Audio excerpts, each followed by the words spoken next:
네, 오밤중의 뉴스 함께하고 계신 지금 시각이 12시 24분을 지나고 있습니다. 자, 이구님, 주유는 적국인데, 맞아요. 저는 이 얘기 듣고 되게 황당했습니다. 뭐, 의형제 맺어서 유비 관우 장비냐. 그래서 유동규는 혹시 뭐 장비였냐. 뭐 이런 정도가 아니라 나는 주유다.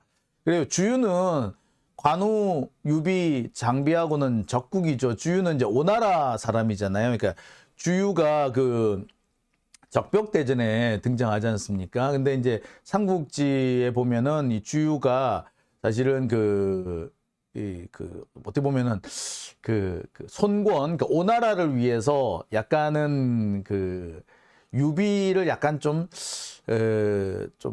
속인다고 해야 될까요? 뭐 동맹을 맺기는 맺습니다만, 그래서 적벽대전을 벌이기는 합니다만은, 사실 보면은 곤란한 상황에 처한, 그러니까 궁박한 상황에 처한 유비를 사실은 좀 뜯어먹은 그런 케이스죠. 자, 그런데 주유다. 글쎄 뭐 나름 뭐 자기도 생각이 있었겠습니다만, 글쎄 저는 조금 이해가 안 가는 대목이 있죠. 여러분들도 그러시죠? 네. 예, 그렇습니다. 자, 오복유님, 첫 부분부터 시청해서 챗은 안 맞지만 시청 잘하고 가볼게요 라고 하셨습니다. 네, 감사합니다. 예. 자, 그러면 이어서 제가 준비한 세 번째 주제로 넘어갑니다. 이 세 번째 주제는 뭔고 하니요. 자, 오늘 김용 부원장 측 변호인이 법원에서 기자회견을 가졌습니다. 자, 여기서 오늘 김용 부원장 측이 한 얘기가 무엇인고 하니, 유동규의 진술을 정면으로 때려 박아버린 거죠. 그래서 유동규의 진술은 뭐다?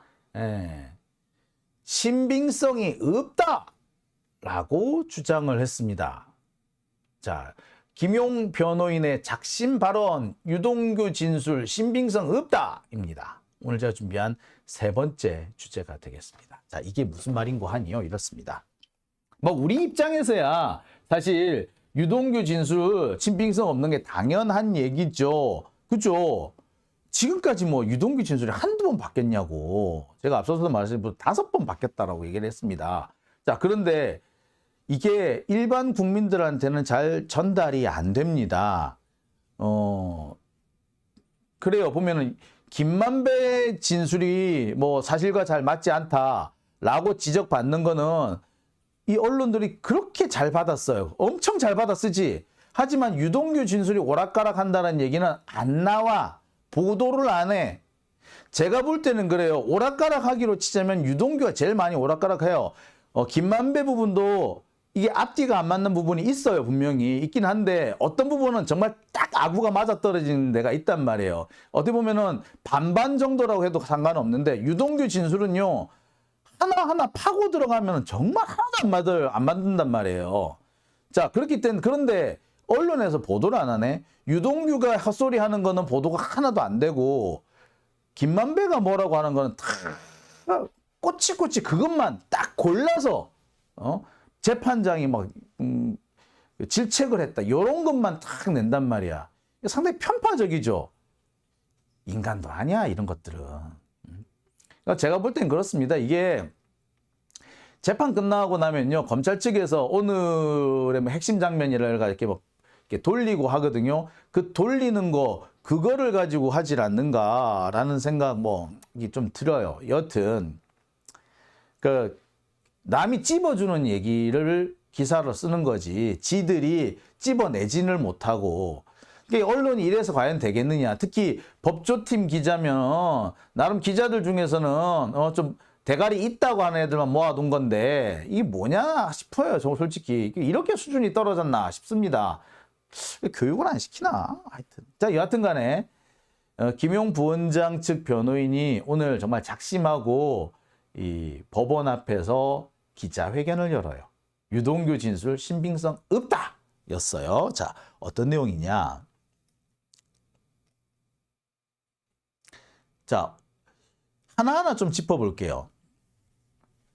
유동규 진술은요, 많이 바뀝니다. 여러분들도 잘 알다시피. 정말 많이 바뀌어요.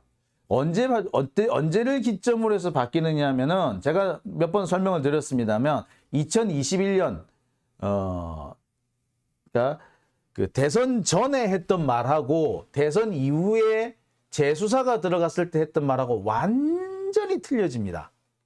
그런데 문제는 뭐? 예, 대선 이후 검찰이 재수사를 들어갔을 때 나온 이 주장들은 진술들은 어디서 나온 거냐? 검찰이 이 유동규를 붙잡아 와가지고 장시간 동안 면담을 하고 난 다음에 심지어 피의자 신문 조서도 남기지 않은 상태에서 면담을 하고 그러고 난 다음에 나온 진술이었다는 겁니다. 자, 한번 보여드릴게요. 자, 최초에 알려진 거로는 유동규 피의자 진술이 변호인 측한테 알려진 거는 10월 6일부터 11월 3일까지 이렇게 한 9회차 정도 되는 걸로 나왔었어요. 그런데 확인을 해보니까 이 변호인 측이 나중에 확인을 해보니까 추가로 변호인들이 모르는 기록에 남지 않는 면담이 더 있더라는 겁니다. 그게 언제? 2022년 9월 26일과 9월 28일 이렇게 있더란 거야. 이 부분도 사실은 피의자 신문을 했다라고 하는데 피의자 신문 외에 별도로 검사하고 따로 만나가지고 면담을 했었대요. 자, 그리고 또 있습니다. 2022년 10월 5일에 또 30분 정도 면담을 해요. 그러니까 이게 뭐냐면요. 피의자 신문 조서에 보면은 언제 신문을 시작해서 언제 끝났다라고 하는 기록이 있잖아요. 그렇게 남거든요. 그런데 이 당시 유동규는 감옥에 있었잖아. 그랬으면 구치소에서 나올 때 몇 시에 나갔다, 몇 시에 검찰청 도착했다라고 기록이 남는단 말이에요. 그 기록하고 맞춰보니까 시간차가 많이 나더라는 거야. 그래 쭉 보니까 이렇게 나오더라. 심지어 10월 6일에는 4시간 30분 정도나 안 맞더라. 그 다음에는 10월 13일에는 2시간 15분하고 안 맞더라. 자, 이렇게 된 거예요. 이게 뭐지? 그럼 이 시간 동안 뭐 한 거야? 이 시간 동안 검사랑 면담을 했대. 근데 이 부분은 기록이 남아있지 않았다는 거예요. 물론 이후에 검찰이 무슨 소리야? 우리 기록 다 남아있어! 하면서 수사 보고서를 작성한 거를 제출을 해요. 근데 수사 보고서는요, 이게 검사가 이렇게 수사했습니다. 이런 수사 결과가 있습니다라고 보고를 하는 내용이에요. 여기에는 피의자가 도장 안 찍어요. 어디까지나 검사의 시각만 가득 들어 있는 겁니다. 자, 하여튼 이런 것만 나온 거예요. 자, 그런데 이때를 잘 맞춰보면 그래요. 이렇게 유동규가 검사들이랑 면담을 하고 난 다음에 심경의 변화가 온다든지 갑자기 변호사 접견을 거부한다든지 그래서 심경의 변화가 와가지고 자술서를 쓴다든지 하는 이런 경우가 생긴 겁니다.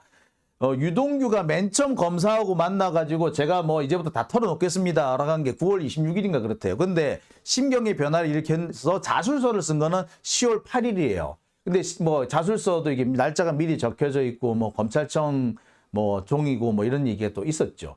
자, 이런 과정을 보면은 상당히 이게 의심스럽습니다. 이 과정을 거쳐서 갑자기 유동규의 진술이 바뀐 거예요. 자, 그런데 이 외에도 문제가 더 있다는 것이 확인이 됩니다. 자, 이렇게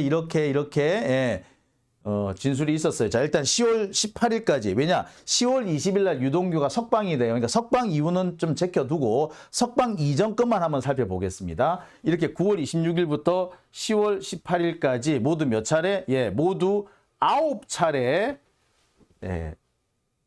검찰에 신문 그러니까 조사를 받습니다. 자, 그리고 이거 합쳐보니까 꽤 많은 시간이 돼요. 그죠? 자, 그리고 이 과정을 자세히 보면은 의심이 되는 대목이 상당히 많습니다.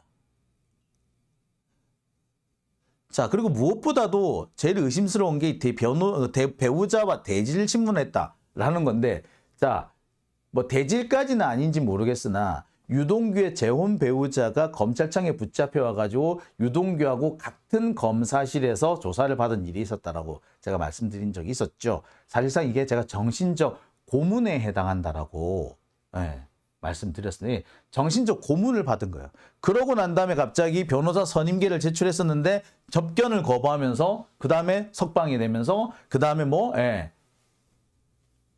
석방이 되고 난 다음에 갑자기 그동안 했던 얘기를 확 뒤집어가지고 언론 인터뷰로 확 해버려요.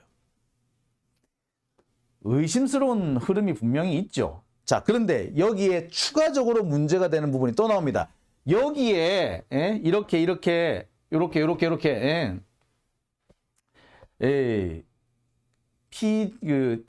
피의자 신문 조서도 남지 않은 상태에서 면담이 막 이뤄진 것도 되게 이상한데 여기에 또 이상한 대목이 더 있더라는 거죠. 이뿐만이 아니더라 이거야. 자, 10월 13일부터 10월 17일 사이는 원래는 우리는 면담이 없는 줄 알았어요. 아무것도 없는 줄 알았어. 근데 알고 봤더니 여기 이 사이에 약 20시간 정도 또 다른 밀실 면담이 있었다라는 게 지금 의혹으로 제기가 되고 있어요. 거의 확실시 되는 것 같아요. 이와 관련해서 검찰의 수사 보고서 같은 것도 있는 모양이더라고요. 여하튼, 자, 보세요. 보면 꽤 여러 차례 수사 기록에 남지 않는, 면담. 한마디로 수사 기록이 남았다고 하더라도 밀실에서, 이거는 뭐냐면 면담이니까 다른 사람이 없어요. 변호인이다 당연히 참석 안 할 거고, 다른 피의자 신문 조사에서도 변호인 참석 안 했고, 그렇지만, 자, 어쨌든 당연히 여기서는 기록이 안 남는 겁니다. 기록이 안 남는 이 검사 면담이 몇 차례가 있었던 거예요, 벌써. 그리고 특히 14, 15, 16은 정확한 숫자는 나오지 않으나 약 20시간 정도 면담을 한 걸로 돼 있어요. 그리고는 진술이 또 바뀝니다. 자, 이 상황만 보더라도 되게 의심스러운 대목이라고 안 할 수가 없죠. 자, 그런데 여기에 한 가지 더 있습니다. 좀 자세히 한번 볼게요. 자, 유동규는요, 맨 처음 최초 진술은 어떻게 했었느냐? 내가 남욱한테 돈을 요구를 했고, 남욱은 이 돈을 정민용을 거쳐서 나한테 줬다. 자, 그럼 남욱은 돈이 어디서 났느냐? 대장동 여러 관련 업자들, 정영학, 이몽주, 정재창, 기타 등등 납품업자, 이런 사람들로부터 돈을 조성해서 이 돈을 나한테 줬다. 이렇게 얘기를 합니다. 이게 기존의 진술이었어요. 자, 이게 재작년 진술이었어요. 어떤 명목으로 줬느냐? 떡값으로 주기도 하고, 채무 변제, 내 돈을 좀 누구한테 갚아야 되는데 좀 줘. 이혼 자금이 필요해, 전세 자금이 필요해, 이런 식으로 돈을 받았대. 자, 남욱한테서만 돈 받은 게 아니라 유동규는 김만배로부터도 돈을 받은 걸로 돼 있죠. 액수가 좀 정확치 않은데 적어도 1억 5천 이상, 아마 한 2억 5천, 적어도 2억 5천은 받은 것 같아. 그러니까 김만배가 유동규한테 현금으로 1억을 준 게 있어요. 그 다음에 이기성으로부터 전달돼서 받은 8억 4천을 유동규와 함께 썼다라고 하는 것도 있어요. 거기서 보면 아마 5천만 원을 줬는지 1억 5천을 줬는지 또 돈이 나와. 하여튼 간에 한 3억 조금 안 되는 돈, 지금까지 확인된 거는 3억 조금 안 되는 돈인데 그 돈을 유동규한테 준 걸로 돼 있습니다. 자, 이게 처음에는 유동규가 다 뭐 한 거였다? 이거 다 내가 받은 거예요 라고 했어. 다 이거 내 돈 내가 받은 거예요. 내가 쓰려고 받은 거예요 라고 주장을 했어요. 그런데 갑자기 작년에 이 대장동 재수사가 진행이 되면서 내가 받아 썼다는 말을 뒤집고 진술이 바뀝니다. 실은 이거 김용 정진상을 줬어요. 아니 이거 이재명 주라고 받은 돈이에요. 라는 식으로 말을 바꿉니다. 자, 뿐만 아니라 그 뒤에도 말이 조금씩 틀려집니다. 맨 처음엔 지가 받아 썼다 하더니. 자, 그리고 문제는 진술이 바뀔 때마다 그 고비 때마다 뭐가? 집중 면담이라는 게 있습니다. 아까 제가 보여드렸던 것처럼 집중 면담 빨간색으로 표시했죠. 진술이 바뀌는 핵심 포인트마다 집중 면담이 있었더라 라는 겁니다. 자, 그러면 이 집중 면담하고 검사와의 집중 면담하고 그러니까 밀실 면담이라고 제가 말했던 그 부분입니다. 그거하고 유동규의 진술 변화하고는 연관성이 있다라고밖에 볼 수 없는 거죠.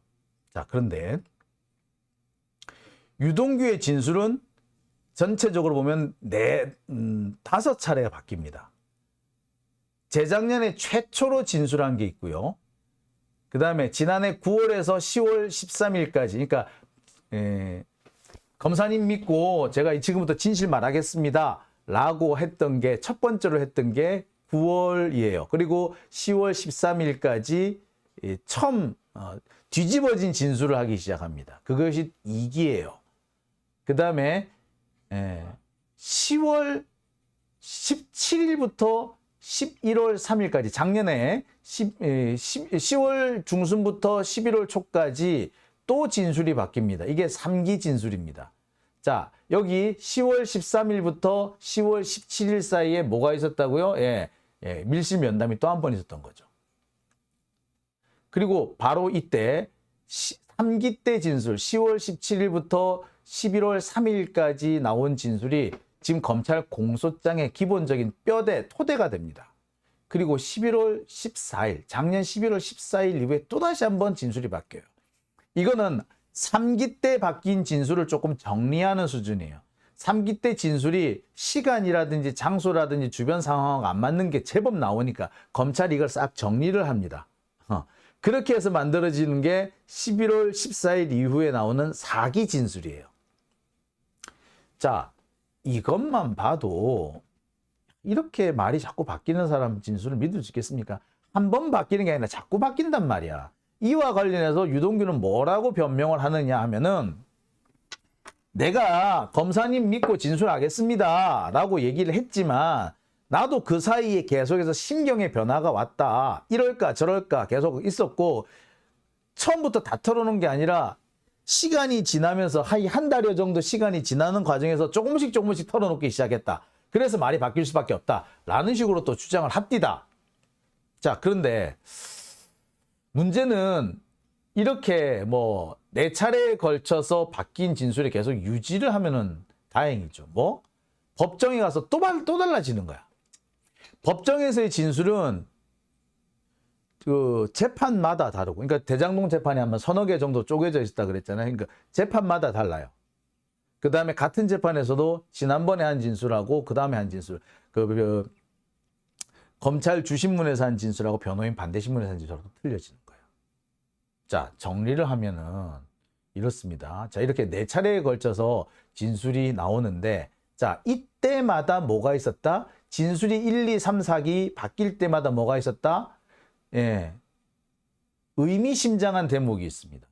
최초 진술, 재작년 최초 진술에서 작년 9월 180도 바뀐 진술하기 시작할 때 그 사이에는 수사팀이 교체되는 일이 있습니다. 그 전에는 김태훈 검사가 중심으로 해서 수사팀이 꾸려졌는데 김태훈 검사가 좌천을 당하고 새로운 지금 다른 검사팀들이 들어오는 거죠. 지금 뭐 송경호라든지 이런 사람들 중심으로 해가지고 딱 들어오는 겁니다.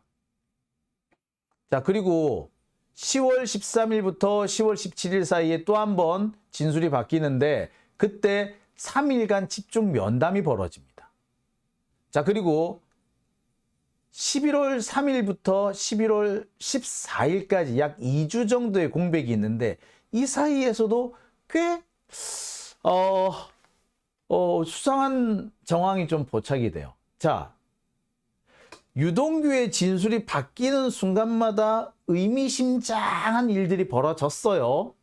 특히 가장 중요한 부분은 이 3일간의 집중 면담 이후에 공소장의 토대가 되는 진술들이 나오기 시작했다는 거예요. 자, 수사팀이 교체되고, 뭐 여기서는 제가 쓰진 않았습니다만 수사팀이 교체되고 난 다음에 집중적인 면담이 있어서 그 뒤에 갑자기 검사님 믿고 진술합니다라는 말이 나왔어. 그러다가 이 진술이 뭔가 좀 말이 안 맞는 것 같으니까 자, 3일간 또 집중 면담이 이루어져요. 그러고 난 다음에 또 세 번째 진술이 바뀌는데 그 세 번째 바뀐 이 진술이 공소장에 토대가 됩니다. 그리고 마침내 한 번 더 바뀌죠.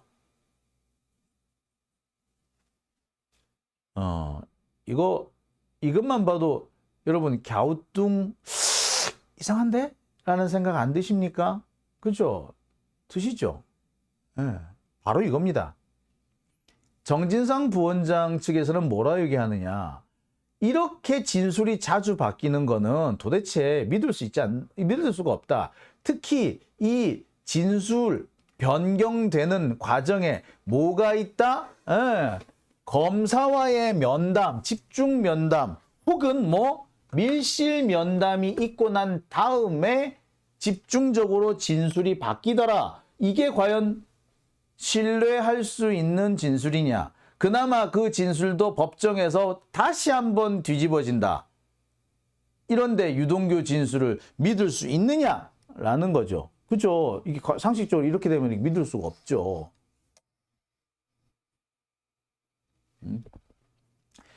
자, 이와 관련해 가지고 검찰은 적법한 절차에 따라서 면담을 했다. 수사 보고서 다 있다. 왜 그래?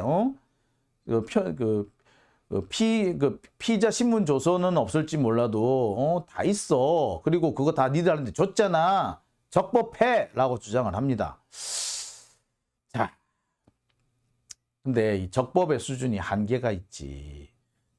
이게 계속 진술이 바뀌고 있는 상태에서 이렇게 군데 면담, 변호사가 참여하려지 않은, 아니 참여할 수조차 없는 검찰 내부 직원들도 참석하지 않는 그런 밀실 면담이 진행됐다면 이거 누가 봐도 이상한 거 아닌가요?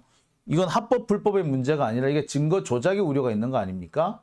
자, 이와 관련된 내용을 오늘 정진상 부원장 측에서 발표를 한 겁니다.